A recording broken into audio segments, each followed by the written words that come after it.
Yo!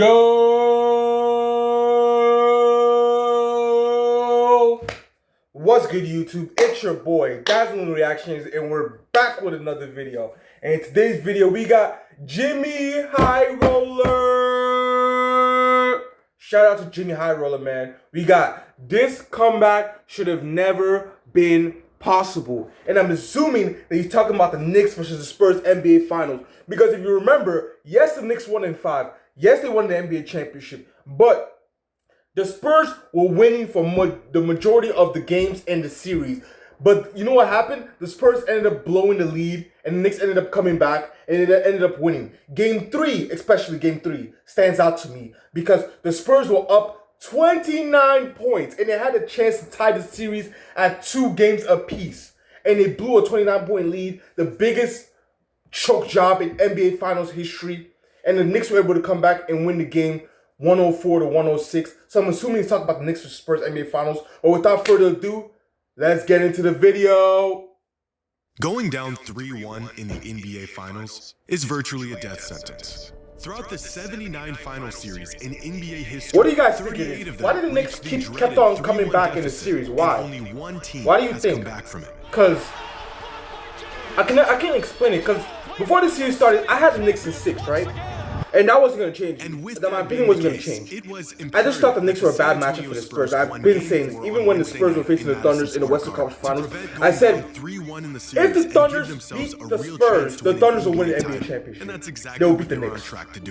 Through the first half of Game 4, Victor if the Spurs beat the Thunders, the Knicks will beat the Spurs. Because the Knicks are a bad matchup for the Spurs, but they're not a bad matchup for the Thunder. The Knicks aren't a bad matchup for the Thunder, but they're a bad matchup for the Spurs, if you know what I mean. Because, you know, matchups, styles make matchups, you know how to say it, styles make matchups. Stylistically, the Knicks were always going to beat the Spurs. They were a bad matchup for the Spurs. Just like stylistically, the Spurs were a bad matchup for the Thunder. In fact, the largest comeback and the Thunders were a bad matchup for the Knicks, stylistically. The worst half of basketball in the history of the finals. The Spurs were all but guaranteed to tie up the series going back into the Spurs are a young team. They're a young team. You know, this is Wemby's first postseason. You think about it. He's 22 years old, right? This is his first ever. Was literally the worst half of basketball in the history of the finals. And he made the NBA Finals. So, and he's only 22, so he has a lot of years left. Dylan Harper's a rookie. Stephon Castle is in his second year. We got Vassell. We got Champagne. They're all young. All of them are young. So it's inexperience. It's a little bit of inexperience. It's a little bit of first time in the postseason, which that comes with inexperience. And it's a little bit of they got to let the moment get to them. You know, they were in the NBA Finals. They kind of let the moment get to them. They've never been in this position before, so they kind of let the moment get to them. But they'll be back. They'll be back for sure. Wemby was able to make the finals in his first postseason. He's definitely gonna rule the league. Right now, he's not the best player in the league. The best player in the league, in my opinion, is either Shea or Jokic, right? Right now, he's not the best player in the league. But in the next 5 years, he will be the best player in the league. He will evolve his game a lot. He will get better. Because he's not even in his prime yet, so he's going to keep getting better. But right now, I don't think he's the best player in the league, but he will be the best player in the league at some point in his career. We got an advertisement by Jimmy High Roller. Hold up. We skip all this. God damn. Wait, is it still an advertisement? 17 to unpredictable time. That's promo code Jimmy10 for 10%. And that's what the advertisement. Let me adjust my camera a little bit. Alright.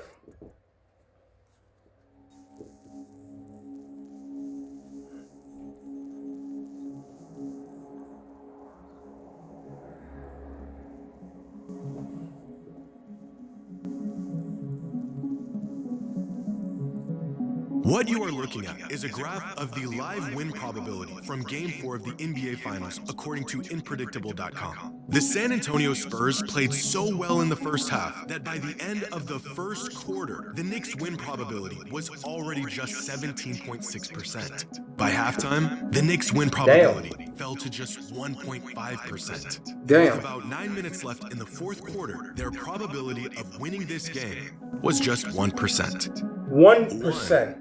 Probability, but they ended up winning. Unfortunately for the Spurs, basketball is more than just a game of probability.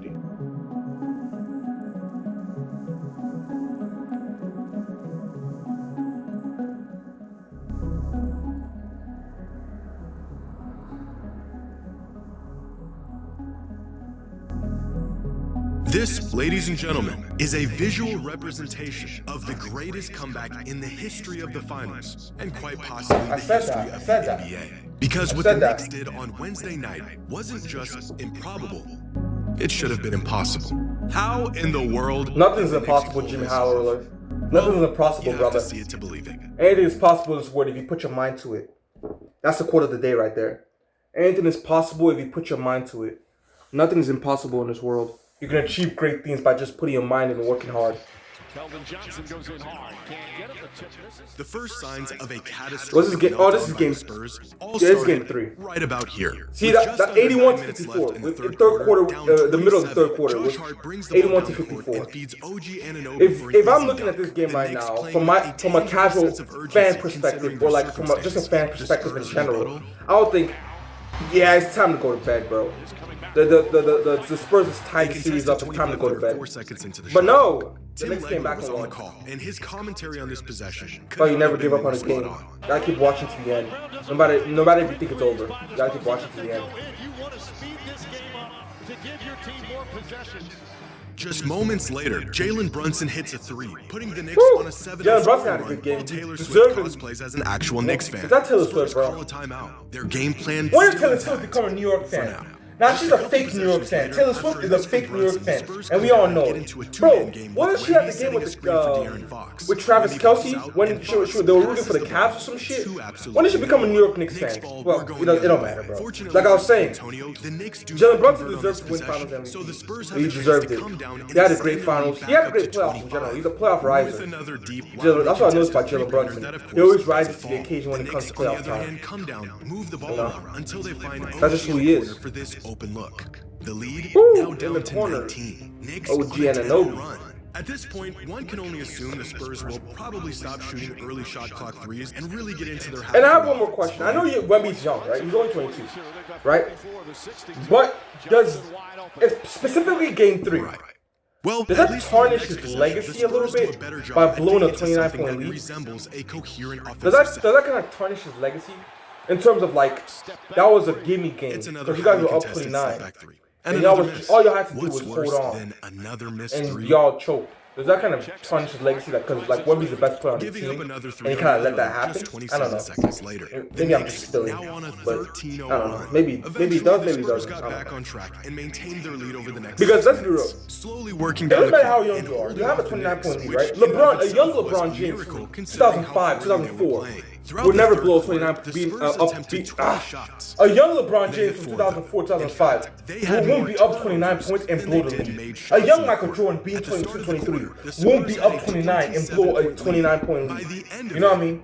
So, would that kind of tarnish his legacy? Because I know LeBron, I know Michael Jordan. They would never blow a 29-point lead. It doesn't matter how young they were. They would never blow a 29-point lead. A high school LeBron, a 17-year-old LeBron would never blow a 29-point lead, being up 29 and blow that lead. So, does that kind of tarnish his legacy? Maybe, maybe not. We'll have to see, man. Maybe like 2-3 years down the line, when he has like 2-3 championships, people will forget about this moment. Maybe. We'll have to see about it, though. Because we're talking about the finals here, you know.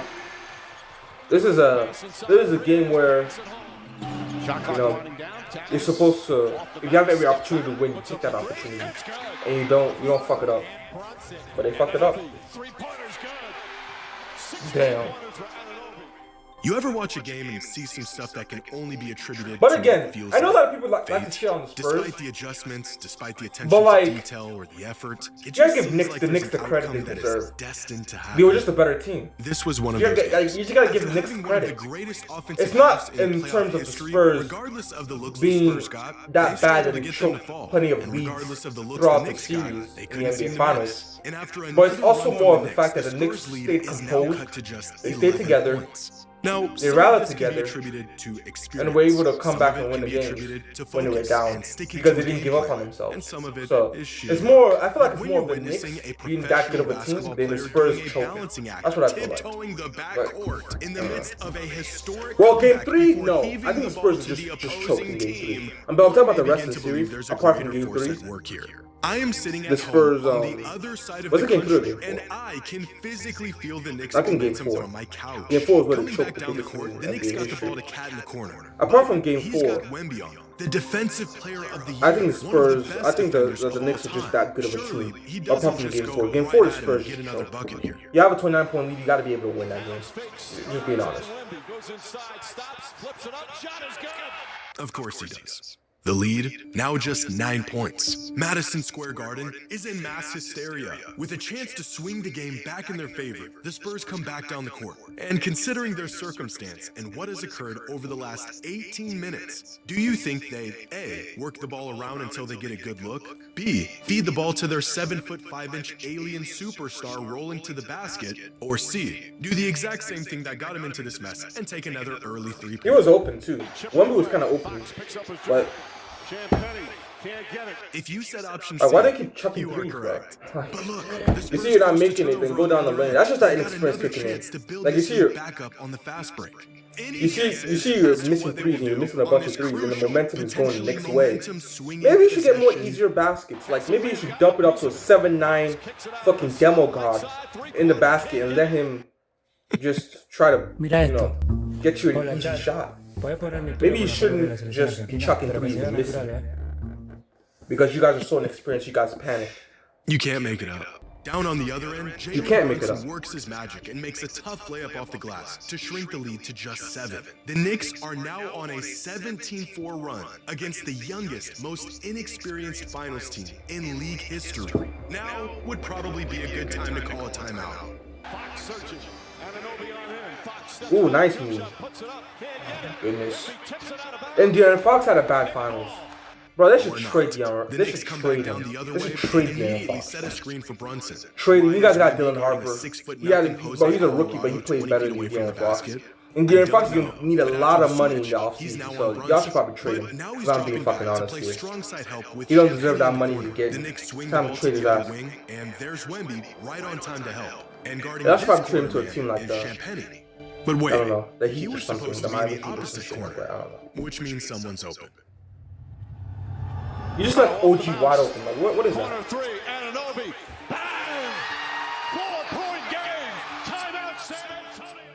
One What the fuck you possession clapping game. about, bro? You guys blew a Johnson 29-point lead. realizes he has I don't know no what you're authority clapping to call a about. timeout. Larry David Y'all left is losing OG his wide mind, open. and the world is What the ending. fuck? Or at least it feels like it is, if you're a Spurs fan. But there's still hope. After trading a few buckets, the Spurs maintain their 4-point lead until there's about 2:20 left on the clock. And Jalen Brunson hit this three over Wemby. Yeah, that was a clutch-ass three.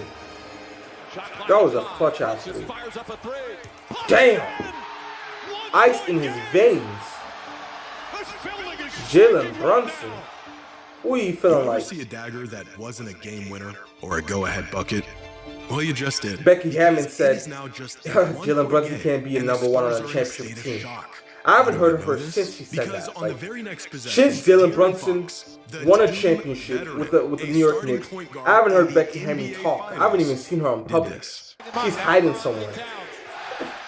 She said Jalen Brunson can't be a number one on a championship team. After Fuck out of here, quarters of some little of the fucking most bitch. appalling basketball you've ever You seen. don't know shit about This basketball. should have been the Keep your nail mouth in the shut when you coffin talk for about the Spurs basketball. and their hopes of winning this game. Oh, Josh Hart missed the layup. Yeah, I watched this game live, so. Josh Hart missed this wide open Yeah, layup I seen him that miss the put the Knicks layup. up by 1. Ooh, And despite their how do you best miss efforts that? to lose it, Bro, the imagine, Spurs bro, still have the yo, lead. Josh Hart would have got a And lot of flack on from the New York fans. very You gotta talk about next this. possession, Wemby gets fouled and What if sends this? the line What? to Let's shoot say, two let's free live in a throws. what if imaginary Now, world, Wemby right? is an excellent free throw What shooter if with the a Spurs career won this playoff game? free throw percentage Right? of 85%. Let's say they didn't choke the 29 He's point also lead, the and future they were face able to of win the this NBA game, in a and they potential won by 1 legacy-defining point. moment of his career. Josh Hart would have got a Under lot of most flack. He would have got circumstances, shitted on this trip so to the bad line would put the for Spurs missing up that by layup. 3 He would points. have got shitted on so But bad. I know how this New Yorkers is are about their far sports. from most He would have got circumstances. shitted on so bad. He would have had to delete social media, Instagram, X, all the social media platforms he would have had to delete because it would have been over for fans, bro. It would have been over for bros if the Knicks had lost this game. 0 for 2. You're lucky the Knicks won, bro. John, he saved himself from At the least it was. scrutiny and harassment from New York fans. That the Knicks were able to win this game. How do you miss the layup, bro? Come on, Josh Hart. For Dylan the Brunson's first clutch, time bro. throughout this entire game, the Knicks take the lead with just over a minute left on the clock. If this game ended right here, What you just witnessed is already the most improbable, most unbelievable sequence of events in the history of the finals. But somehow, despite there being just a minute 22 left on the clock, this game is far from over. Thanks to a pair of free throws from Stephon Castle, the Spurs regain a 1-point lead with just 30 seconds left on the clock. And on the very next possession, this... Oh, you missed the part where Wemby threw it away. Wait. Shot won't go. Rebound deflected. Oh no, I think I'm stupid. I think this is before. NBA players are the best basketball players on the planet. In spite of this, they still often make mistakes. And in the finals, these mistakes tend to live on in infamy. For every great, career-defining playoff moment, there are equally as many infamous blunders that stick with the player long after they retire. J.R. Smith. What you're about to little bitch ass thought the game was tied, bro. Ruined LeBron's legendary game 1. Had 51 points in that game 1. His little bitch ass thought the game was tied, and he saved him to get the rebound and put it back up and in. This nigga fucking... God, that gives me so much trauma. I hated that Warriors, bro. I hated those Warriors team, bro. Like, fuck. De'Aaron Fox I hated those Warriors team, bro. Those teams were annoying, bro. They were so good and so overpowered, it wasn't even funny. He went up for a layup and got blocked. Nice block. Live, I thought that was a foul. I thought OG fouled De'Aaron Fox. I was like screaming on my TV. I was like, that's not a foul? That's not a foul? I was not a foul. Because in the camera angle, it made it look like OG kind of ran into De'Aaron Fox. But he didn't. So. I watched the replay back and I was like, oh no, that was all ball. Never mind. In the heat of the moment, I thought that was a foul, to be honest, but it wasn't. All 6 of these buckets cemented as some of the most clutch, legacy-defining moments in modern NBA history. Even after their historic, unprecedented comeback, the Knicks still had to pull off what has only happened 6 times in the last 30 years. What are the odds that they can pull it off? About as unlikely as everything that led them to this point. Oh, the OG tip-in. Is it about to happen?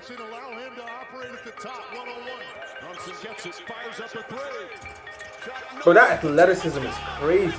To be able to go up there and tip it. Ooh! That was nice. That was nice right there. Wow, what a tip-in. Oh! That was a nice tip-in, boy. Congrats to the Knicks, man. Congrats. His first title in like 50-something years. Congrats, bro. Congrats, guys. People doubted you. Proved them wrong.